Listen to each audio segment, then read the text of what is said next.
Halo, Assalamualaikum warahmatullahi wabarakatuh. Apa kabar anak-anak Miss? Semoga dalam keadaan sehat selalu ya.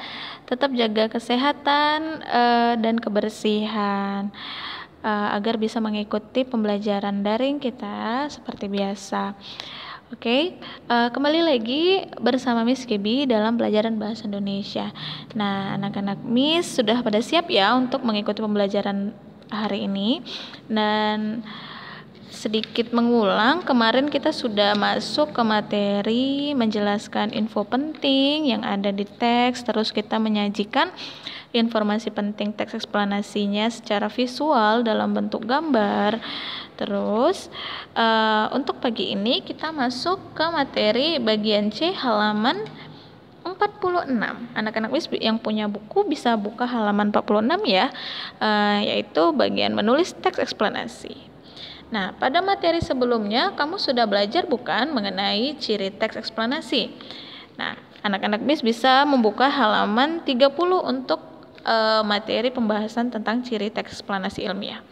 Nah, di dalam mengenai ciri teks eksplanasi, suatu teks eksplanasi tersusun atas 3 bagian. Oke, diingat ya, ciri-ciri itu sama dengan strukturnya atau bentuk dari teks tersebut yang membedakan teks eksplanasi dengan teks lainnya.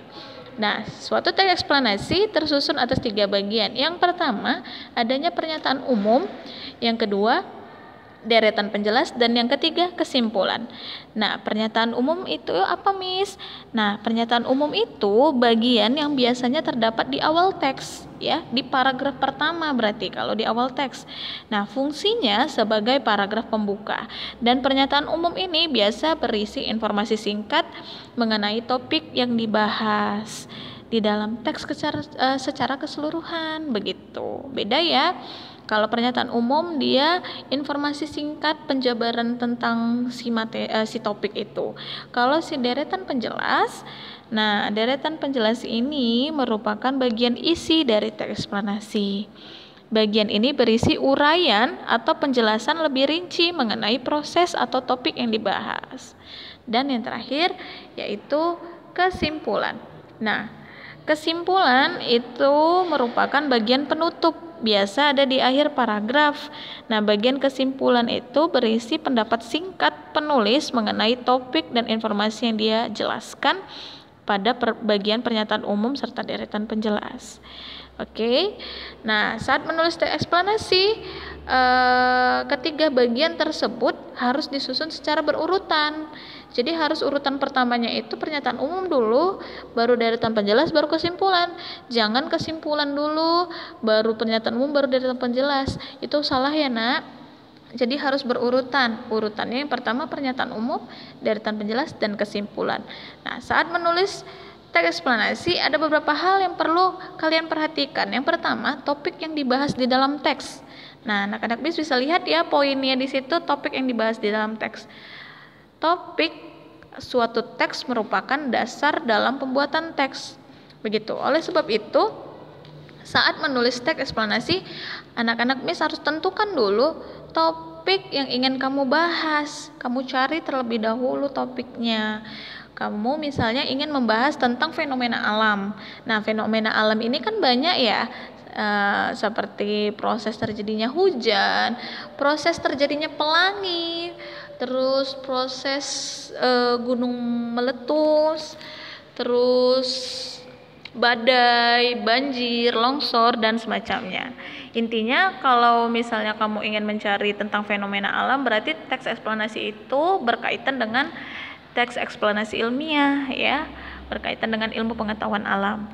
Lalu misalnya kamu ingin memilih topiknya tentang ilmu sosial atau kehidupan sosial manusia, seperti mungkin mudik yang kita bahas kemarin, terus misalnya mudik, terus misalnya tempat wisata, terus apa lagi ya, mungkin cagar budaya, misalnya museum gitu.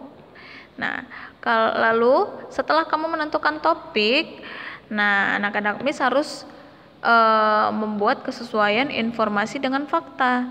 Nah, seperti yang Miss jelaskan kemarin, teks eksplanasi itu merupakan teks penjelasan yang mengenai suatu peristiwa atau kejadian. Nah, berarti oleh sebab itu informasinya yang disampaikan haruslah berdasarkan fakta, real gitu, objektif ya, apa adanya, bukan imajinasi penulis. Jadi memang fakta yang ada di lapangan itu sesuai dengan yang kamu tulis. Kamu tidak menambahkan ataupun mengurang-urangi. Begitu. Lalu yang ketiga, urutan informasi yang disampaikan. Nah, agar menjadi teks yang padu, informasi yang disajikan haruslah ditulis sesuai urutan ya, Nak. Dalam teks eksplanasi, urutan teks yang pertama harus pernyataan umum. Yang kedua deretan penjelas, dan yang ketiga kesimpulan. Nah, pernyataan umum tadi misalnya kamu membahas nih tentang mudik. Nah, kamu cari tahu dulu pengertian mudik itu apa secara umum, atau sebagian orang atau sebanyak orang tahu tentang mudik itu. Pengertian mudik itu sendiri yang diketahui oleh seluruh masyarakat.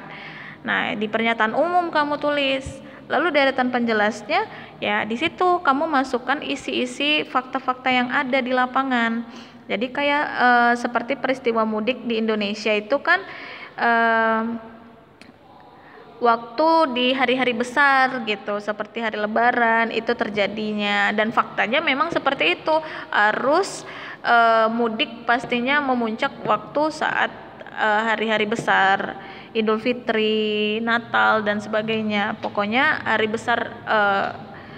hari-hari besar umat beragama ya.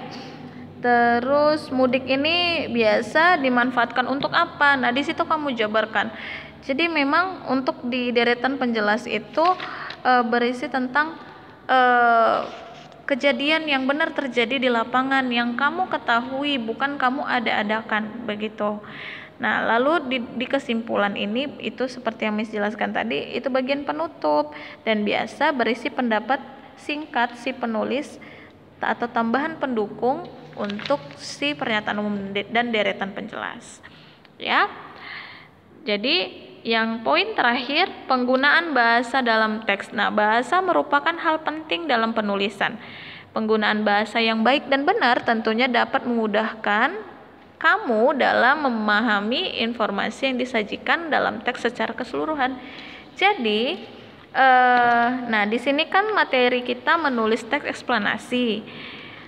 Kamu harus tentuin yang pertama topik terlebih dahulu. Yang kedua, kamu harus mengumpulkan data-data, fakta-fakta yang ada di lapangan untuk mendukung si teks eksplanasi dari topik yang kamu pilih. Lalu setelah kamu menentukan topik, misalnya kamu menentukan topiknya seperti yang Miss bilang tadi, mudik. Tentang mudik berarti tentang sosial ya, kehidupan sosial masyarakat. Lalu kamu kumpulin apa sih yang terjadi saat mudik itu. Nah, saat mudik itu harga tiket misalnya meningkat atau naik 2 kali lipat. Terus terjadinya kemacetan, harus mudik di titik-titik pusat jalan sebagian gitu. Terus apalagi faktanya yang ada, mudik itu menjadi ajang pelepas rindu bagi keluarga yang jauh dengan keluarga yang lainnya gitu. Pokoknya untuk deretan penjelas berisi fakta-fakta yang ada gitu. Jadi kejadian tersebut benar-benar terjadi, bukan imajinasi kamu gitu. Lalu setelah kamu menentukan urutan yang setelah kamu mengumpulkan memilih topik, mengumpulkan informasi dan faktanya yang ada, lalu kamu susun dari informasi yang kamu kumpulkan tadi itu sesuai dengan urutannya, yaitu pernyataan umumnya, terus deretan penjelas dan kesimpulan yang bisa kamu tambahkan untuk di teks yang kamu buat.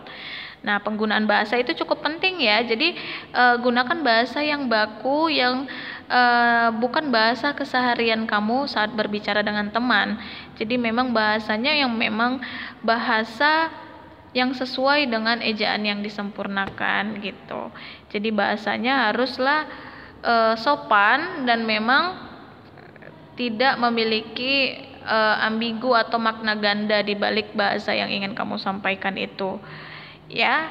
Jadi untuk hari ini segitu aja penjelasan Miss mengenai menulis teks eksplanasi. Miss harap anak-anak Miss paham bagaimana cara menulisnya. Jadi kamu harus tentukan topiknya ya, lalu kamu kumpulkan informasi dan fakta yang ada, lalu urutkan sesuai dengan strukturnya. Urutan pertama apa, urutan kedua apa, urutan ketiga apa. Jadi jangan kebalik-balik, jangan nanti kesimpulan kamu tulis di awal paragraf, sedangkan di awal paragraf itu haruslah pernyataan umum gitu. Dan setelah pernyataan umum deretan penjelas, baru di akhir itu kesimpulan atau kata-kata tambahan kamu untuk menguatkan si teks itu. Oke, sampai sini dulu penjelasan Miss mengenai menulis teks eksplanasi. Jika ada yang ingin ditanyakan, silakan bertanya di kolom komentar. Oke, assalamualaikum warahmatullahi wabarakatuh.